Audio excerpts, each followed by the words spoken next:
Hi, welcome back to another session of Chinchai Podcast. Please stand by. 5, 4, 3, 2, 1. Let's go!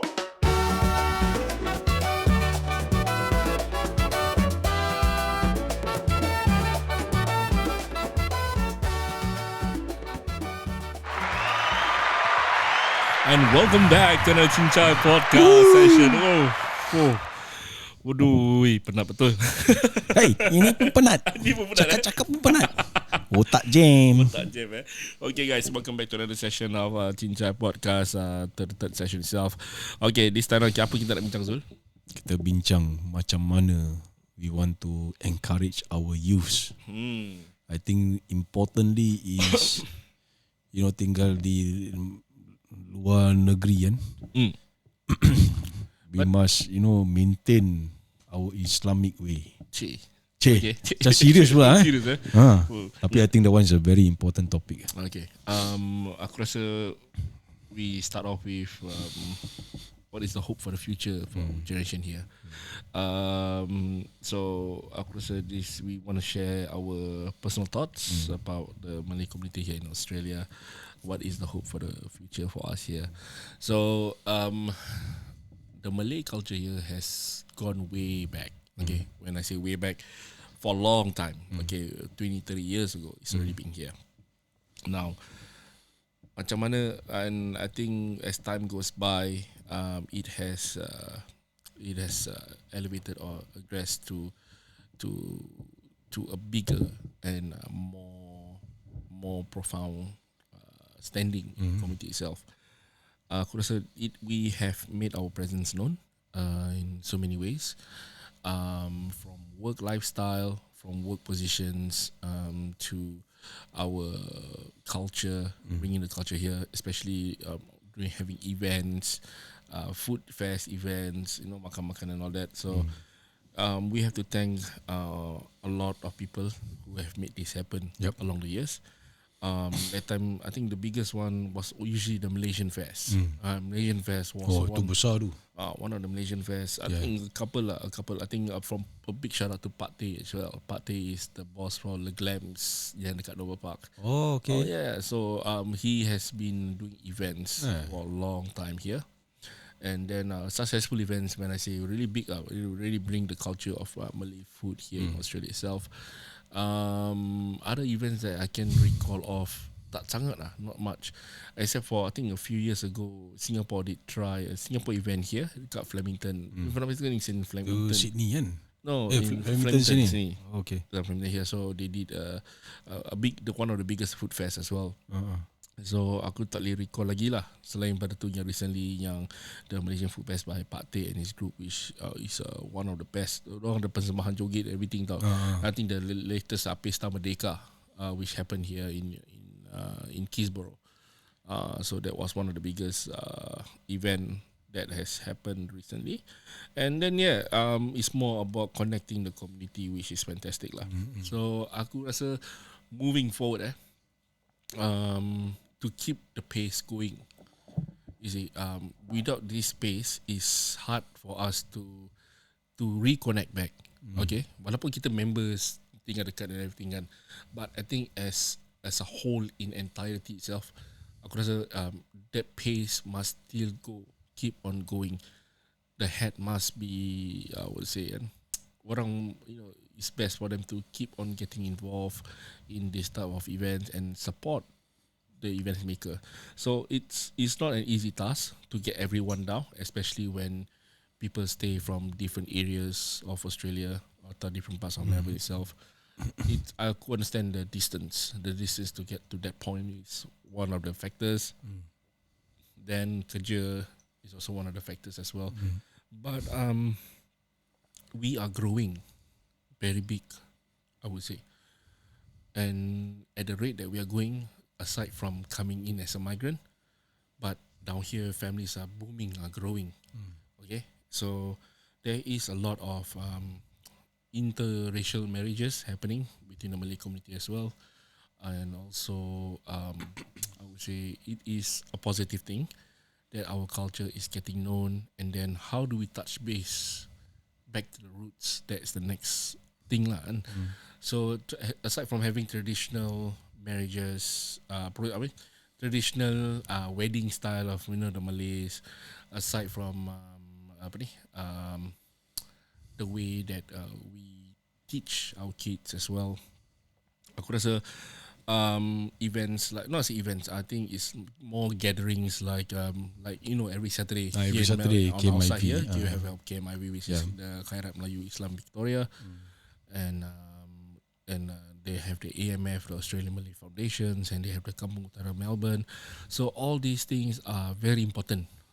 If it's growing big, Alhamdulillah, it's good. If it's not growing any bigger, then we have to look into it. Why is it not growing? In my opinion, because these type of groups, we have to grow. When I say grow, means grow the members, or to get in touch. Whoever just arrived, who is your community players group, because it's very important especially for those who is living in the city. So city ada orang punya own group, so usually helped by universities, students. Okay. They do have it there, but it's different pasal all youngsters, dia tak ada yang orang tua. So I think there is maybe, but as far as I know, people from the city comes to us as well, to reconnect back, duduk sama-sama, berbual, engage in Malay, and then the other thing is agama. That one is very important. As much as we connect back with the race, most of the time is tiang-tiang lah, the foundation, the pillar. Okay, the pillar, we reconnect back again. You see, Islam is big. Okay, Islam is big here in Australia as well, and banyak mazhab. That's one thing. But yes, some people may find it a bit different from different mazhab as well. So ada yang nak, I want to still practice how the Nusantara practice, which mostly 90% majority is Imam Shafi'i mazhab, and then there is a lot of Hanbalis here as well, and there's a lot sini is like a big culture. Okay, aku rasa it's like that. Preaching is, how do I say? Do they preach here? I don't think so. They preach here. Ada juga lah. I heard macam ada tablik going around. That's normal lah. That's the thing. So, I agree with you. In terms of maintaining kita punya keislaman. Keislaman. Keislaman. Keislaman. I also maintaining the connection. The connection. So I think like macam like what KMIV does, ada those every Saturday may event. It's good that we have macam majlis. Dia tak ada macam say that only kids je boleh, adults je datang. You still can bring the kids. I mean, I got an experience with one of my friend. Dia cakap that time dia pergi one of the event, and then of course mesti ada budak-budak kan. So sometimes you cannot. It's the way you talk to people, betul tak? So she experienced a negative side lah. What negative side? Macam diorang tengah semayang, tengah solat, then dah habis solat, orang tu datang, lagi muda daripada dia, datang, cakap, can you ask your kids to keep quiet, orang tengah solat. So it's like, so this kind of comment, you turn people off tau. As in attending, that kind of mentality. Okay, kau pergi masjid ke mana lah, even in Singapore atau Malaysia, ada budak-budak apa? Tapi tak pernah pun dengar imam cakap budak-budak duduk luar ke, tak ada apa? Betul tak? Budak, what do you expect? I think it's just the mentality. Mentality, correct. Mungkin orang tu belum ada anak ke apa ke, but then is sometimes macam the comments that you make that make people go away from all these events group or whatsoever tau. Padahal we are so like macam KMIV diorang the youth wing diorang ada ada games, remember games, ada Quran nights. class, yes. that kind of stuff. And correct. Then I also know that there's this abang Helmi, tak salah, dia ada buka his own Islamic class every Saturday. Abang Helmi ke Abang Jali? Abang Helmi, I don't know Abang Jali. Abang Helmi. Abang Helmi is yang tinggal sini ni. Yang tinggal daerah sini. Right. Dia ada Is Saturday. he part of the KMIV? Sometimes I see him there. Right. But yeah, so macam having this kind of classes, he bring in how kira do the teaching Islam, getting people involved. Yep. Different people from all walks of life to come to the class. I think the recent one dia pun ada class Iqra. Right. Yeah. For I saw people that to on learn. WhatsApp, yeah. You see, so these are the little things that can help to motivate people. You see, Build up lah. build up. Doesn't mean that you give this kind of feedback. This is how you turn off people. Macam engkau semayang macam gini, engkau solat macam gini, engkau tak boleh buat gini, tak boleh. Semua tak boleh. But are you in the position to say tak boleh? Alright. Ada ke sini? Ada. Is it? Ada juga. I didn't know that. Yeah, that kind. So it's like macam sorry to say this but it's the The mentality. What I say lah, mentality. Mentality, yeah. If you are someone who is learned, who is so knowledgeable, boleh lah kau tegur orang. Betul tak? Tapi if not, just get on with it lah kan. Leave it to the elders to go and say it out. But again, with all these events, you allow kids to come in, especially kids. You start from young. Yeah. Slowly. Macam when I first came, I attended KMIV punya Saturday class. I was happy because you there's no stopping of bring kids to join in though. Right. You see, you get to mix around. So these are your local people. Correct. This is the culture you're looking at. Yes, you can still learn the Aussie way, Aussie lifestyle. Yes, but don't forget your roots. Reconnecting back. Correct. Betul. Aku agree lah. Kebanyakan orang ingat kita duduk sini, kita lupa kita bicara. People Melayu cakap apa? Lupa daratan. Lupa daratan ke atau apa? Lupa daratan lah. Something like that. Something like that. Bukan kacang lupa kulit. Kacang lupa kulit. Something like that. Kita punya bahasa. So I think we really in need of a Malay teacher here. Siapa nak jadi guru Kau Melayu? dah setengah-setengah. No, I think guru Melayu is something that we are short of actually, because everyone is so focused on agama to a point where I think we are missing a Malay teacher. They should have actually start up a Malay classes for kids now. You think back Cafe? That's actually Indonesian class tau. Indonesian lain bro. Depan Telo lain Telo Telo dia lain. I mean they have specific Indonesian punya bahasa lah dunia kelas. Is it? But actually it's true They should have a Malay teacher here where we can send the kids over the weekend. Just maybe about 2 to 3 hours session. Just duduk, cakap Melayu. Cakap Melayu. Belajar. It is any although lah kira rumah kan kita berbual kan. Sometimes aku pun macam mana aku nak relate dengan anak aku It's like how can I teach them? So macam for example on the way back from Sydney kan, kita tengah berbual, I also can speak Malay. I cakap okay, berbual lah Melayu lah, speak lah 1, 2 sampai 10. Dah itu je. Okay lah, for start that's one So then the next thing is orang faham.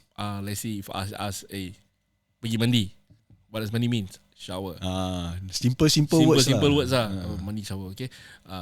Abi, I went to Berak King. Berak King. Betul. Apa ni Berak King? So diorang kan ada ing belakang dia kan. So they will try to use mix and match lah. Wah, ini teruk ni, tak boleh ni. Then it's like makan is what? Eat. Correct. So macam aku cakap dia, there is, I was trying to explain lah, Malay word sometimes can means one thing, but can means a million things. Correct. Macam Singlish lah. Macam Singlish lah, lah. Habis macam tak means apa? No. Tak boleh.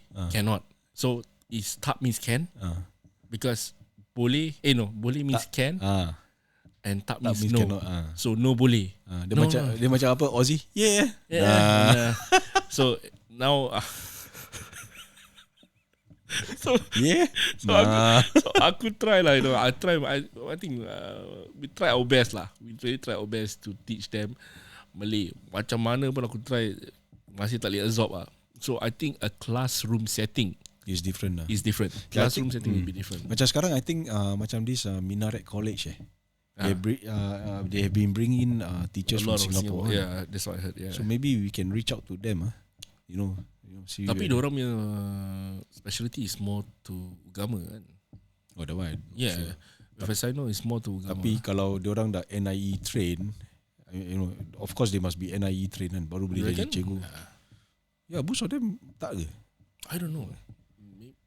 I mean the things that maybe you know, but these are the people that, I mean, not saying that because you're Singaporean then we want you to be a teacher here lah. You get what I mean? But the thing is that, you know, the Singapore education system is different. Yeah, kalau true. kita boleh tahan Singapore education system, kami study here is like senang, boleh tahan lah, you know. Yeah, I think it's a good initiative, bro. If someone were to start a class, bala, you know, how to speak bahasa Melayu. I mean, from basic, from basic from numbers, and then from alphabets, what does it mean, and then forming up, and then have these kids trained from young. It's a good initiative actually. Okay, then because they do have their agama session as well. It's a good curriculum. You know, whoever wants to come from Malaysia or Singapore who wants to be a teacher here, fantastic. You know, open up a class and then berbual bahasa. Tapi kena legit lah. Yalah, kena legit It lah. has to be a really proper structured way, so that these kids, although they are learning, let's say my kids, Monday to Friday, orang berbual kat sekolah, misalnya English, then secondly is Arab, so they have to learn how to speak Arab, how to converse in Arab, and you know, from numbers and everything. So and then it's just the mother tongue they will trying to practice at home. Anak aku rasa dia dah berbual macam Turki sikit sekarang, pasal dia dah campur budak dia Turki sekarang. Aku tak tahu dia cara berbual macam lain. Dia cakap, apa pasal kau punya cara berbual dia lain So aku rasa dia dah campur too much on a different culture, to a point macam dah lari ni. Yeah, that's why the I mean, whether diorang, you know, speak in a slang ke apa, is okay, because you know they because of the people that they mix. 100%. But even anak aku sekarang cakap pun kadang aku tak faham. Cakap English tau. Tapi kadang aku tak faham. Alright. Dia punya slang pun lain. As in dia punya accent. Okay, kalau anak kau cakap ta, apa makna dia? Aku mula tak tahu ta tu apa benda. Kau tahu lah mana ta? Sekarang baru aku tahu. Ta, thank you. Kau begini, thank you. Ta. Baik. Okay guys, kalau siapa tak tahu, kadang-kadang orang tulis message ta atau ta, terus jalan, maknanya thank you. It's a short form, Aussie short form. Aussie short form. Ta. Macam short form lah sini. Cakap apa dia ni ta kat aku Tata ke? Tata kan bye-bye kan. Saya bukan ta. Ta means thank you. Alright. You see, so it's all these slangs lah. But the thing is that as long as we are able to bring them back to the roots. Yeah, I think it's good pasal apa, it develops the roots as well. That's why parents play important part. Itu dia. I know one makcik most of the kids born kat sini Tapi because the parents, diorang punya maintaining of their roots, their agama dia.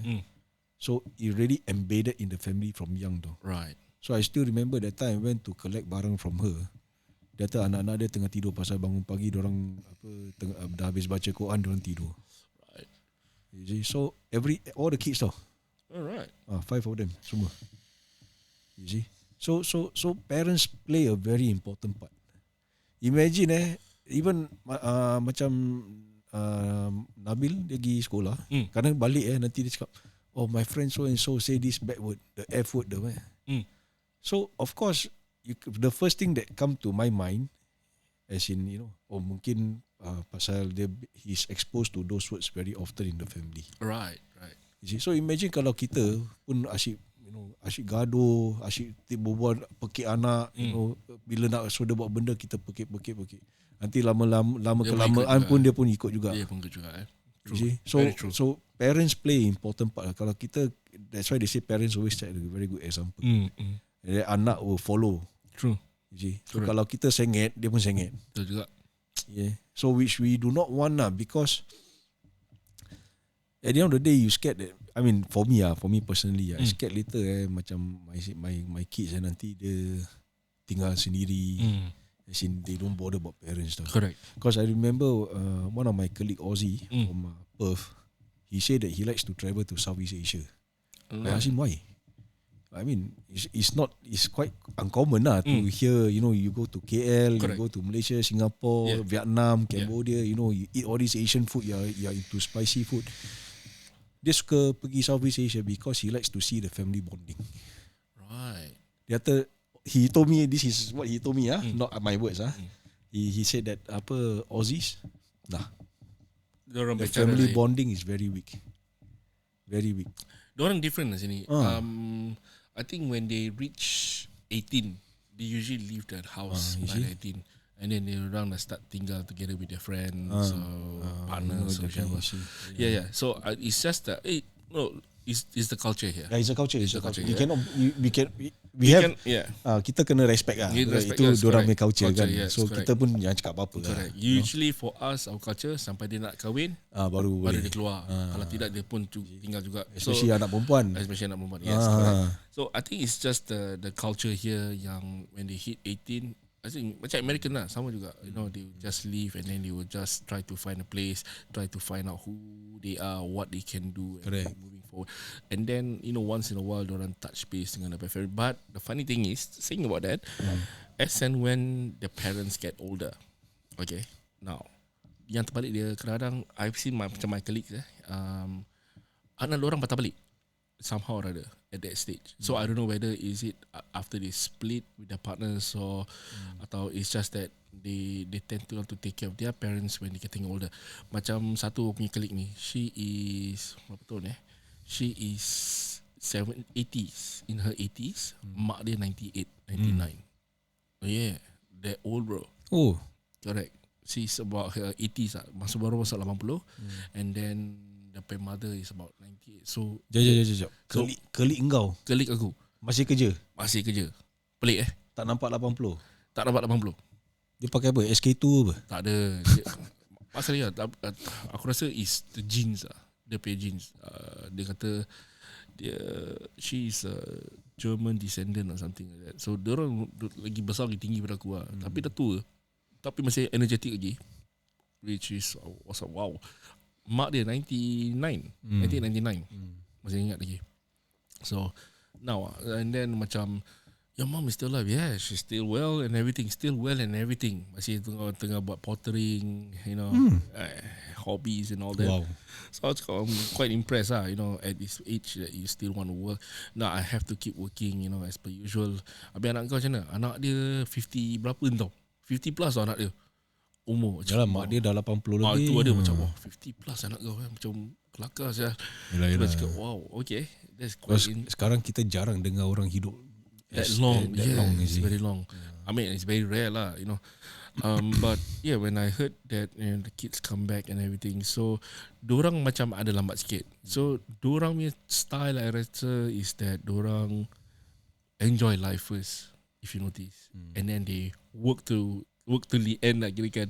Diorang tak macam kita opposite. Kita work hard first and then kita relax at the end of the day. So it's kind of different lah, the culture. But I think it's true what we say, going back to the culture of how we're going to embed to the younger generations. This is very crucial at this point of time. And moving forward, yes, I rasa programs like reconnecting back to the roots as one, and then instill the culture where, you know what, let's make sense, logical sense. Now, at 18, are you financially really capable of moving out, staying on your own? I can work and such. Okay, now why not you wait until you work, and then now you still have a roof while you build up your financial capability. In the meantime, if you have a boyfriend or a girlfriend, whichever, now that will you still have your safe house, which is your parents' house. Okay, until you guys are really committed, ready to embark on a new journey, and then that's where you go out from there lah. I think that is something that we need to really enforce, and then give them the choice. Okay, the pros and the cons. Okay, pasal members ikut members standard. At their age mesti kau ikut members kau. Members kau keluar mesti kau nak keluar. Why not guys we live together or girls we live together? So it's just about the how do we go around that culture. And remember, now is like a loop. The generation has changed, the mentality has changed, the style has changed. So I think the way that we approach is more of logical sense, and then we hold that. I think if we were to hold that sense, I think it will be better in a way. Kita keep our ground lah. Yelah. So I think so. Of course, if possible, we would like the macam KMIV, MCOV, all this group lah, to actually, if possible, to hold more youth events, macam not necessary kena ada barbecue ke, makan-makan ke apa, but macam just gathering, macam go to Rai, kasih budak-budak main kat playground. Diorang ada. Ada juga. Engkau lah tak campur. Ada bro. Tak campur. I tak tahu siapa nak campur. Ada banyak group. Ada banyak group kat sini. So yeah. Okay. So there is these things is happening right now. Cuma we are talking about moving ahead. How do we maintain? So these things. How do we make it sustain? This is what part of the sustainability plan of the community or the culture itself. You see, and then don't forget we have so many different groups. Sometimes dorang nak campur and all that. How do we welcome them and all that? So, like I said, this is also politics at the end of the day. How do we want to maintain our Malayness politics? So it's also one of the so I say sensitive topic because like I said to you kan, when we are in Australia, the playing field has level. Yeah. Is it you are no longer in your hometown. Now you are making this as your hometown. Correct. Right? How do you maintain in that same equality level? You see. So I rasa when it comes to this, politics does play a part. Okay. It's about orang kata apa? It's not about who has the better wealth or standing or whatever. Aku rasa it's more on contribution to the community. I believe that if you contribute more and more into the community, orang tahu that you are capable of doing it, okay, without any hiccups or you're able to maintain that composure, that apa kata apa, I'm not a political person, but macam you do it naturally, okay, you do it naturally, tapi orang will recognize your effort. I believe that you are one of those who is the first people movers lah. You see, the first people movers means that if I am able to do it and then gather this committee, why not you? You see, it does not make sense that you can do it. Correct? And then after that, that is how we slowly expand the community. And then by word of mouth, by then, jangan cakap Melayu je lah, China, India, semua will combine. Or is we have to, bukakan minda dia panggil Open your mind. Open your mind. So, the things that kita kalau boleh jangan just stick to just one group. As in open up to other people also. Correct. Because in school kids are already mixing with other people. Correct. People from different races. Correct. From different country also. Correct. Background semua lain kan. Okay. So, when you have all this gathering, you open up to everyone. Correct. Not necessary kena Melayu aja apa, or Cina aja apa. You see, like I remember that time when I was in Sydney, I followed this group called Temasek Club. Okay. Temasek Club. Ni orang kaya main club Tak. When I saw the name Temasek Club, I said, wah, ni macam atas aja kan. Macam atas lah. Tapi I went for a couple of their events. Very simple bro, very simple. Diorang ada satu organizer, baik India, baik China, baik Mak Saleh, semua ada. Yeah. So tapi orang atas lah. Dia normal retirees ke atau? Tak, orang kerja, lawyer, apa semua ada lah. You name it, all from different walks of life. Okay. But what I'm saying is that it's all different races, different. So as in macam, okay, kalau kelas agama, of course kita takkan kita nak panggil India ke Mak Saleh datang kan. Okay, that one we must have lah. Betul, which is currently we are having. Memang ada lah. Memang dah ada kan. You see. But what I mean is that macam events for little kids, macam bayar-bayar anak kita, right. 5-year-old, 4-year-old, those macam before prep lah. To get involved, to play around with other, to mingle around. So I think you see more than me, because you are here longer.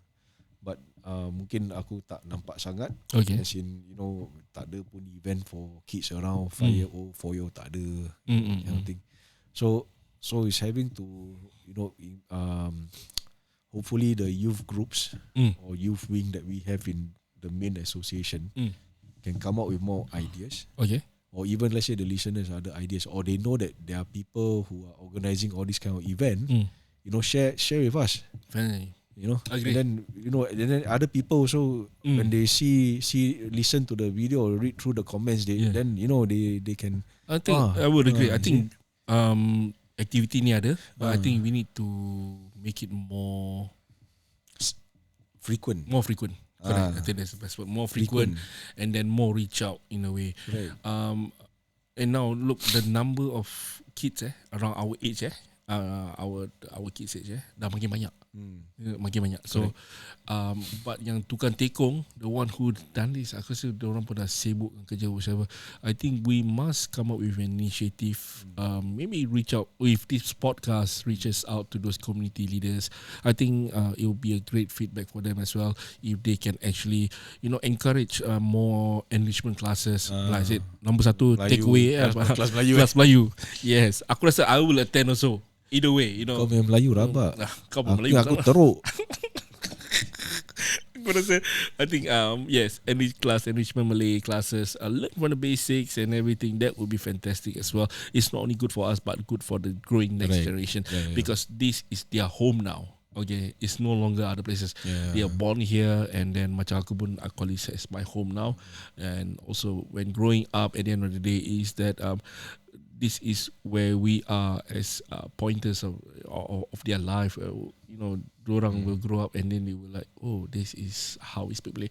Look at the other cultures as well. Other cultures dorang punya, walaupun dorang born sini, tapi dorang punya cakap masih pekat lah. Kau kena ingat, bila mak bapak marah, bila mak bapak baik, berbual English. Bila marah, bahasa lain. Correct. So possibly that might be the cause. Maybe aku nak try macam gitu kan. Kurang ajar. So I don't know, man. I don't know. I mean, this is just another option itself lah. Takkan aku makan ni. Takkan aku macam what is that? I don't know. Habis dia pakai ni, mampus aku. But yeah, I think at the end of the day, the takeaway from this is for this episode is actually quite good. I would say it's a good communication that we understand on where we are looking at the gaps, correct? And then enrichment classes, continuous engagement with the community, that is one thing. And then Bahasa Melayu, of course. I think Bahasa Melayu is one of the most important language lah, especially for us Southeast Asians as well. It's one of our connecting point, because at the end of the day kan, kalau let's say if your kids decides to go to Malaysia or Singapore or whichever, they will understand yang Bahasa Melayu ni, it's very vital. It's very, very vital. And then after that, kalau orang pergi Indonesia, it's just a bit of twang. Orang boleh twang sikit lah. Orang boleh twang sikit daripada bahasa Melayu lah. Kira kan Melayu jadi bahasa Indon, so boleh twang sikit lah. But yeah, I think this is one of the main things that we can take away from this.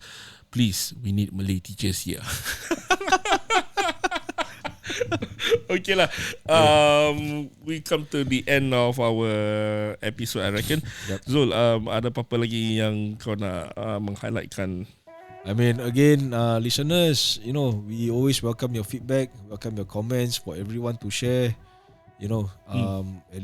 Again, sharing is caring, Yes, 100%. So, 100%, I agree. So yeah, feel free to just drop your comments or feedback. Yes, man. Thank you so much, guys, for following us, and do drop us a DM. And thank you so much for the past DMs that you guys given to us. Thank you so much for following and share to your friends. Our first our Australian Malay podcast here live in Melbourne itself. Yeah, man. I'll see you guys on our next episode. Alright, Adrian. Alright, guys. Peace out. InsyaAllah kita jumpa lagi. Alright. Okay. See you. Bye. Yo, thank you so much. From Melbourne to the world, we're saying goodbye. Catch you next time. No need to ask why. Terima kasih. Jumpa lagi. Kita chill saja, aku belum heboh lagi. Ini EJ time, freestyle santai. Jumpa di episode seterusnya, nanti kita sampai. Jumpa lagi.